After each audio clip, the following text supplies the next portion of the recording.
দেখো আমি এখানে ভাত বসিয়েছি, এখানে ডালটাও বসিয়ে দিয়েছি মাঝখানে, এর মধ্যে ডিমও দিয়েছি 5টা আর 2টো আলু দিয়েছি, মোটামুটি সবগুলোই দিয়েছি এর সঙ্গে। এবার জোরটা একটু বাড়িয়ে দিচ্ছি, সরি কমিয়ে দিলাম, সেটা বাড়ানো, হাজারে করে দিচ্ছি। এবার জিনিসটা দেখো কী জিনিসটা হয়, এই এই হচ্ছে, এই দেখুন কীরকম ফুলে উঠছে, দেখতে পাচ্ছেন ফুলে উঠছে একদম, এই কতটা ফুলে উঠেছে, ঠিক আছে। ডাল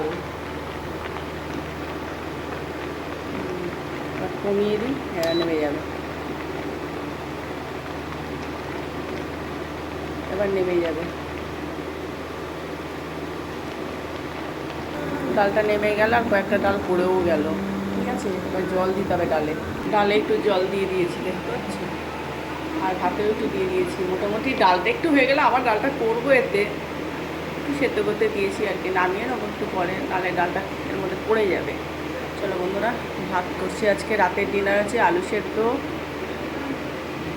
তারপর তোমার ডিম সেদ্ধ, ভাত, আর ওবেলার একটু মাছের ঝাল আছে, হয়ে যাবে আজকে। আজকের মতো আজকে ভাত খাচ্ছি, আজকে আর রুটি করছি না। চলো এইটুকু।